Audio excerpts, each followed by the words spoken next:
In today's video, we talk about what to expect from a female perspective when you're getting shredded. And it's cold in Florida.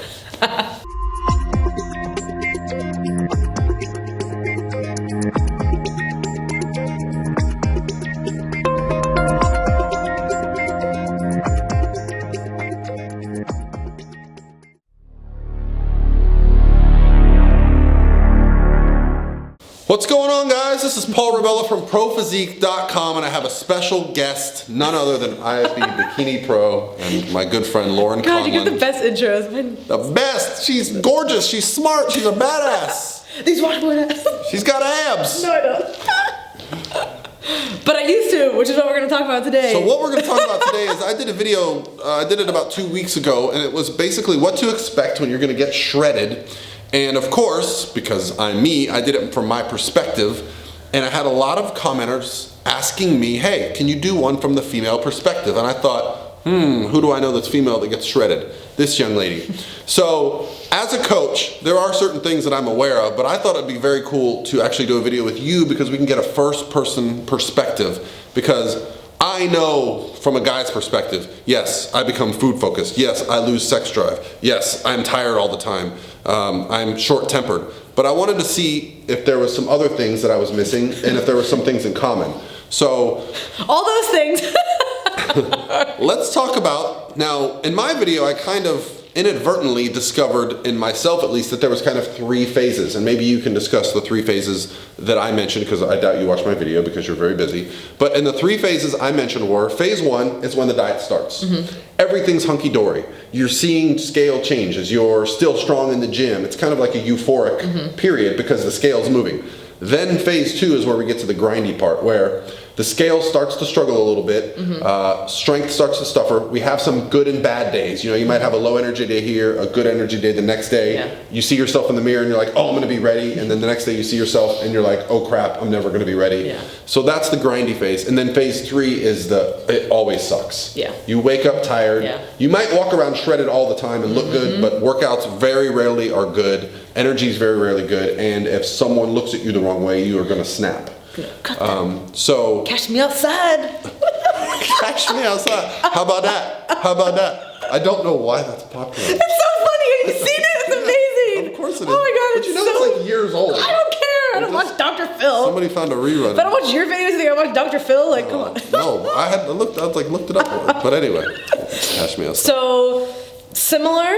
A little bit different for me personally, and I've seen this kind of different with clients too. So the beginning is either what you described, hunky-dory, scales moving, everything's great, or what usually happens for me and some of my clients is the first few weeks just kind of are like, ugh, you're used to eating here, feeling good, feeling whatever, and then prep. In order for me to see a deficit, to see a change, I have to kind of spark that deficit, right? Get a little more aggressive? So I have to initially get aggressive. I don't just drop like 10 carbs. You know, I make a pretty substantial drop in the beginning. Right. Which, for me... And a little bit of cardio. I always kind of do that to jumpstart things, and that will usually get me kind of like, for a few weeks. Okay.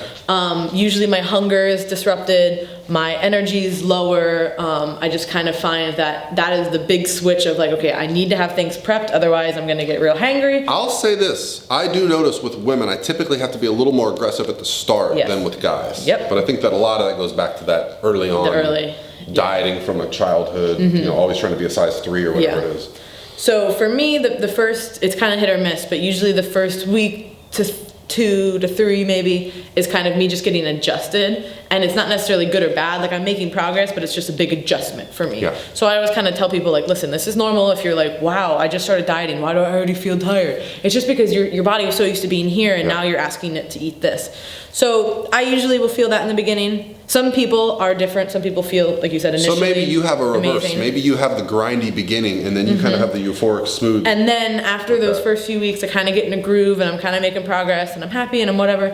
For me personally, every single prep, I have certain, whether it's a body weight or a body fat percentage, like these sticking points, and they're very incremental. Okay. So, and you know, getting below a certain thing is always like a mark for me. Like, okay, this is hard, and then I'll break through it, and then I'll feel good. And then it's hard, it's hard. So I kind of have these like stepwise progressions. Yes. And usually it's a grind, and then I'm good, and a grind, and I'm good.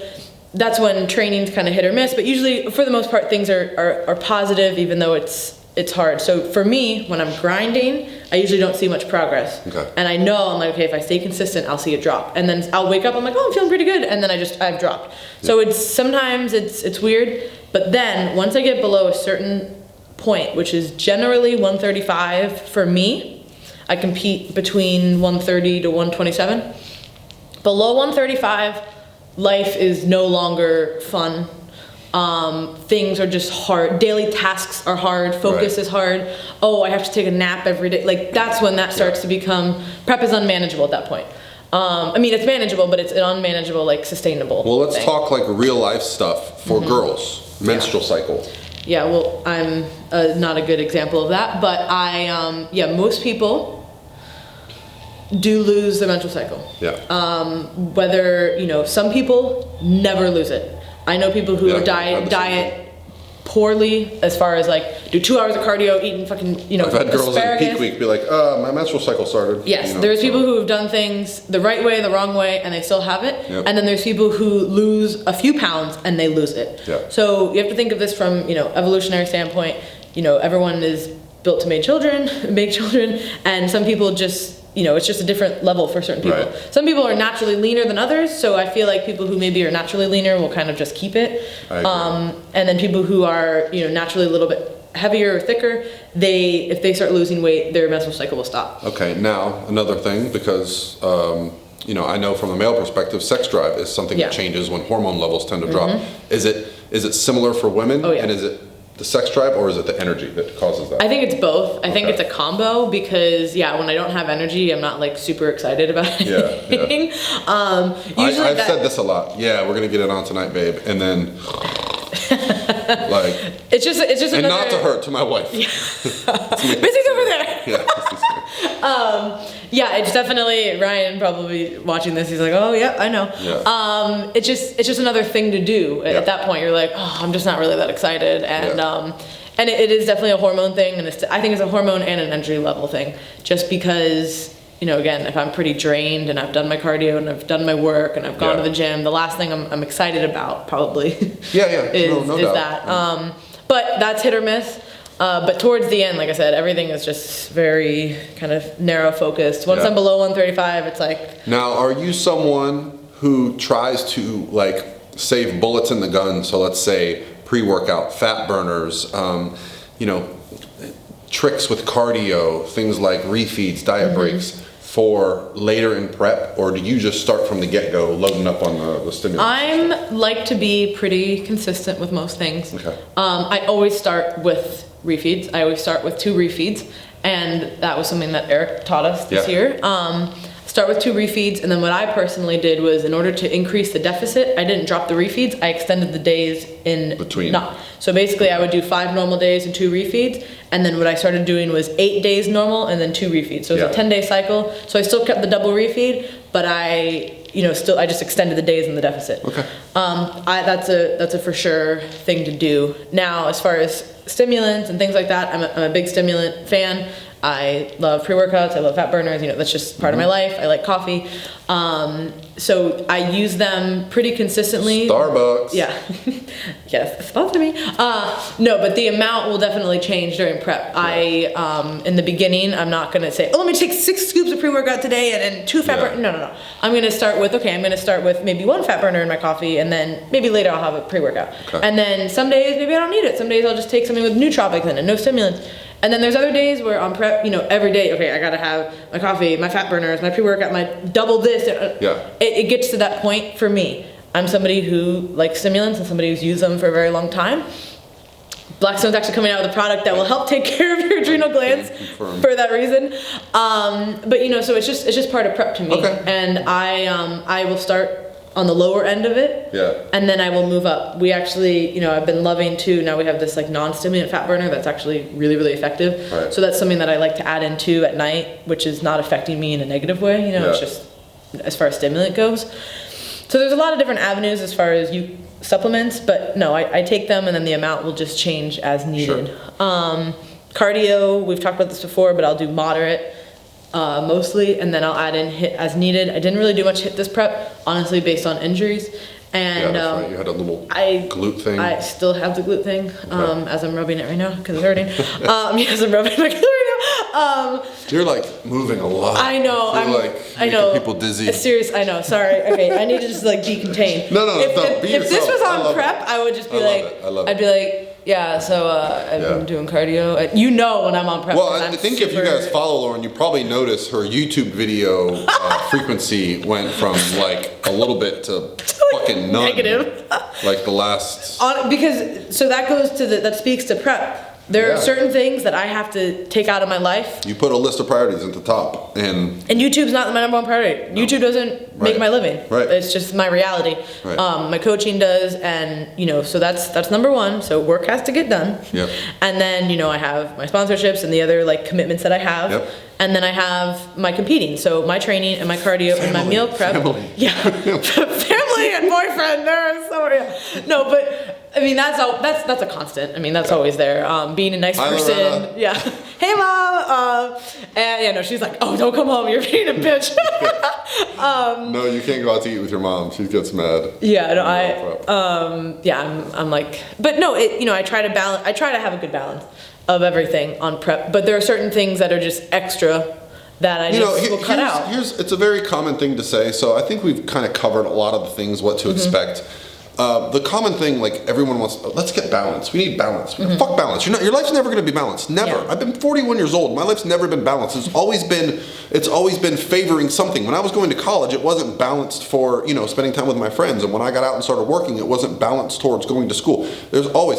I like the word, and I heard it in a Gary Vee interview, was harmony. Gary Vee. You need harmony. You need all the things in your life to work together. Oh, I like that. So like harmonious. Ryan and my wife Misty, they know, like, okay, if I go, hey babe, I'm gonna diet for 20 weeks for a show, they're already like, oh crap, it's gonna get tough. So I plan ahead of time, like, what can I do? We'll plan a vacation for after. I'll get her some flowers during prep if I'm being an asshole on a certain day. Like, so there's harmony there because she sees the big picture for me. She knows it's a passion of mine. She knows it's something I love, and so we build it into our lives. It's not like every single day, 25% family, 25% work, 25% play. You can't do that. Sometimes it's 100% work for a couple days in a row, and sometimes it's 100% prep for a couple weeks in a row. But you know what? We understand that, and it just makes everything harmonious. Yeah. So F balance. and let's start talking about new harmony. Campaign. Yeah. Rob Bailey actually started that. Yeah, I'm not going to take credit for Rob Bailey because he has the whole the line through the balance thing.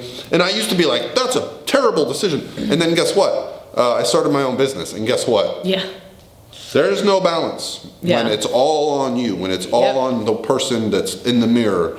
But with prep, you basically have to start prepping things more. You need to cut out the excess, and you need to be more prepared. Your food has to be prepped. You have to have a sleep schedule, because if one thing is off kilter, when you're dieting, that changes a lot. If I'm in a surplus and maybe I got to eat my next meal in an hour, or I didn't sleep good this night, maybe I'll take it. That is not okay during prep. You will literally feel like you can't function. So everything needs to be more in line. You got to prep your food. You have to know okay, social events this week. Can I plan this into my life? My cardio needs to be on a good day when I'm not trashed from work, and just all these different things need to be more not so on the fly. So prep is. You need to be more prepped. And that's a big thing in order to help mentally. I'm all about flexibility. I'm super pro flexibility in all aspects of life, but you do have to be more structured in certain times, and prep is one of those. Particularly I found in the beginning to kind of get back into the swing of things. Because if you have been in an off season or anything for a while, you've probably pushed the flexibility, which you should. But then when it comes time to prep, you have to kind of balance that with more structure. It's a great example that at the beginning of prep, when things are still a little easy, you should still get into the habit of prepping meals for 3 days, 4 days, 5 days in a row, so that you don't have to take time out of each day to wonder what you're going to eat, what your meals are going to look like. I set a mini meal plan almost for most times during prep, because it just helps. And not even really, I don't write it out. I prep X amount of meals for X amount of days, and then I just track it the same meal, and you do things that are time saving during prep, and it just becomes, you have to. And otherwise, you're going to get so overwhelmed. Yeah. And because you're just going to get more naturally overwhelmed during prep because of dieting and just being stressed. So that is the number one thing I found, that you have to start being more prepared during prep. Well, guys, I think that'll do it for the topic today on what to expect when you're expecting to get shredded. What to expect when you're expecting.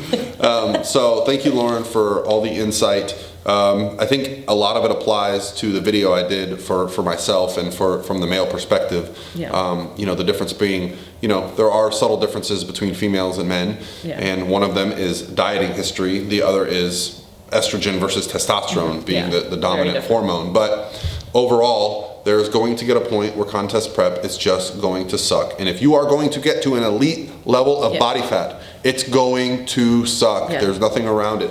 But don't think that it's going to suck is a bad thing, because I can honestly say, like, it's something I take great pride in, that I was able to get to a condition that I consider elite. Yeah. It's something that, you know, it's kind of like I can hang my hat on and I know I can do it, and I got through it, and when it was over, I was a better person for it. I had learned time management. I had learned a lot of skills that have helped me in other areas of my life. So I don't actually fear it. welcome hunger as much as sometimes when you're in it, you're like, oh, fuck. But I have found, when I talked about earlier in the video, like breaking through those plateaus, there are times when I tell this to my clients too, you have to be consistently uncomfortable in prep. Yeah. Not the 7th layer of hell, I'm gonna die today, every single day. No. But if you're just kind of like, I'm coasting, usually I found that means you're gonna maintain that week. Right. Or, you're not really gonna make much progress. Yep. If you're always like a little bit uncomfortable, like always like, I'm a little on edge before mealtime, or I'm a little bit this, I'm a little, that's actually good. Because again, think about what you're trying to do. You're getting your body fat to a level that's not sustainable, not normal. Your body doesn't wanna go there. That's why you don't walk around like that, nor should you, right? So these are all things that you kind of have to break through. So hunger is one of those things. Your body's like, hey, we're getting too lean, can you feed me? Yeah. And everyone's a little bit different in that area, but take those things, take that uncomfortableness and go, okay, I'm making progress. When you're in it, in the midst of like a long prep, you're like, oh, I don't want to be uncomfortable anymore. But you have to remind yourself, like, this is part of the process. Yeah. And that's why it's not forever, and that's why you have an off season and a maintaining phase. And so, so when you do prep, you're ready. Like, I'm gonna be uncomfortable. You should be a little bit or a lot excited about it. Like, I'm not dining in until 2018, and I'm already like, I wish I could get here sooner. Well, God. I mean, anything can change. Someone wants to give me $1 million, I'll diet right now. All right, guys. Thank you for listening. If you've watched this video, head over to Laurin's channel. We shot 2 videos today. We did a video on her channel about mini cutting, so you can go see that topic, and likewise, all of Laurin's other videos. Go to her channel, subscribe to her channel, like her videos, comment, and make her do more videos. All right, guys, have a good day.